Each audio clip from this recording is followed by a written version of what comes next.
اللہ کی کھاتے ہیں, اللہ کے ساتھ شرک کرتے ہیں. اللہ کی کھاتے ہیں, اللہ رب العالمین کا بیٹا بناتے, اللہ کا کھاتے ہیں, اللہ رب العالمین کی بیٹیاں بناتے. تو یہ اس اعتبار سے جانوروں سے بھی گئے گزرے ہیں, جانوروں سے بھی گئے گزرے ہوئے کہ نہیں. اور دوسرا اس اعتبار سے بھی جانوروں سے گئے گزرے ہیں کیونکہ اللہ رب العالمین نے ان چوپایوں کو جس مقصد کے لیے پیدا کیا ہے وہ چوپائے اپنے پیدائش کے مقصد کو پورا کر رہے ہیں. گائے دودھ دیتی ہے اپنے ٹائم پہ, اونٹنی اپنے ٹائم پہ دودھ دیتی ہے, بیل اپنے ٹائم پہ کام کرتا ہے, بوجھ اٹھاتا ہے, کھیت جوتتا ہے. اونٹ کا معاملہ بھی ایسے ہوتا ہے, پانی ایک جگہ سے دوسری جگہ اٹھا کے لے کے جاتا ہے, بوڑھا ہو جاتا ہے, انسان اس کو کاٹ کے.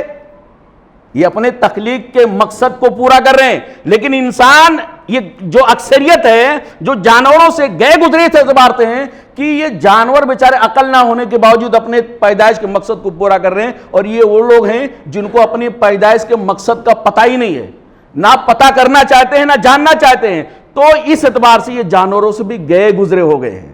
تو اللہ رب العالمین سے دعا کریں کہ اللہ تعالی ہمیں ان جیسے لوگوں کی طرح بننے سے اللہ تعالی ہمیں بچائے, ان لوگوں کے طریقے پر چلنے سے بچائے جن کو اللہ تعالیٰ تو نے کہا ہے جانور ہیں بلکہ جانوروں سے بھی گئے گزرے ہیں. اور ہم ایسے لوگوں سے اپنے آپ کو بچا تب پائیں گے جب ہم اس بات کو سمجھیں کہ اللہ نے ہم کو کیوں پیدا کیا ہے,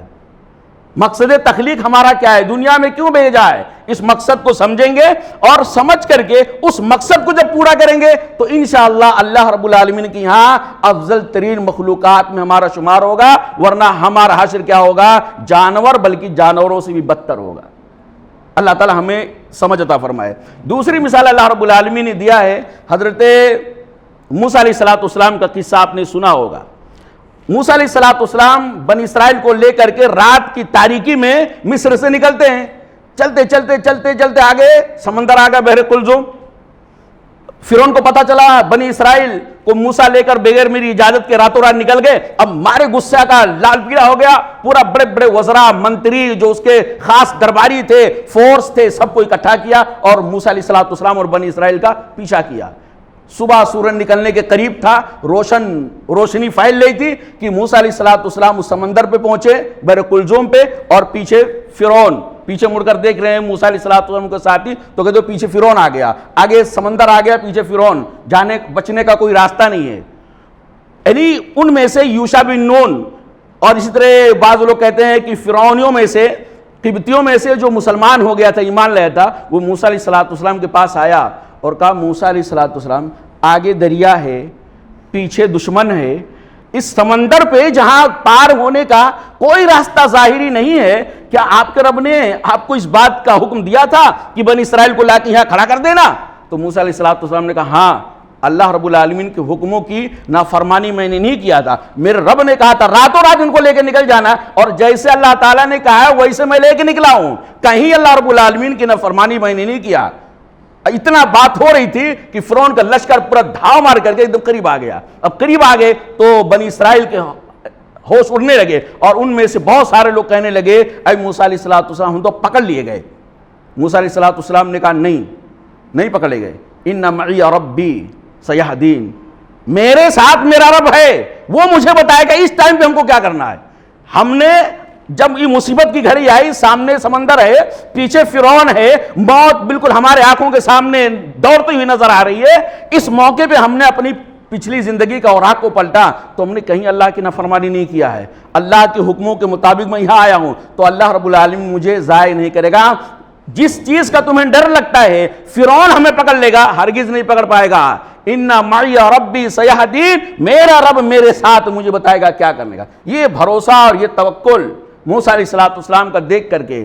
اور موسیٰ علیہ السلام نے کوئی اللہ رب العالمین کی نافرمانی نہیں کیا تھا. موسیٰ علیہ السلام کو اللہ نے کہا کہ اے موسیٰ علیہ السلام, یہ جو آپ کے ہاتھ میں لاٹھی ہے اس کو سمندر پہ ماریے.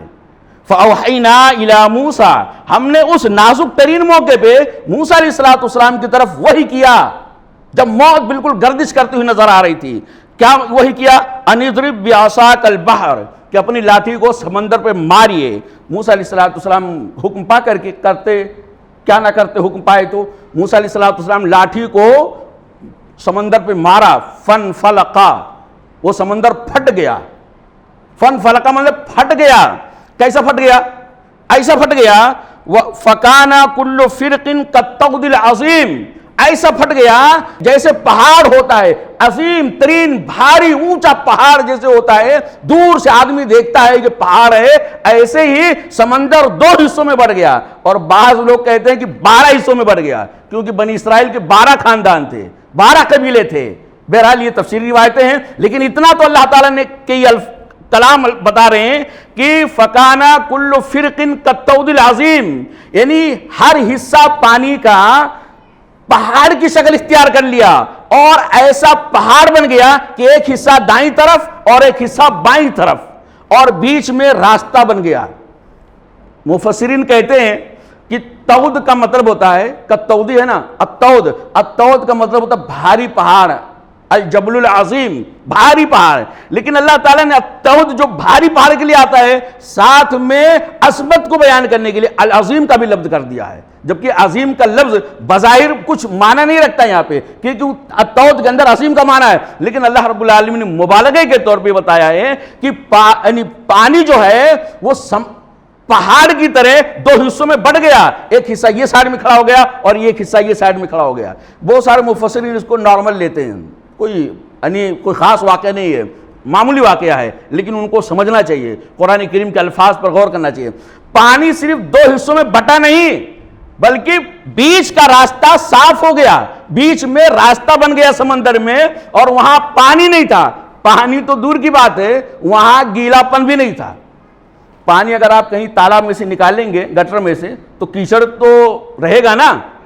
ایسا نہیں کہ سوکھ جائے گا فوراً، کتنا آپ کوشش کریں گے تو اتنا جلدی سوکھے گا نہیں، لیکن اللہ تعالیٰ کی طرف سے یہ بطور معجزہ تھا۔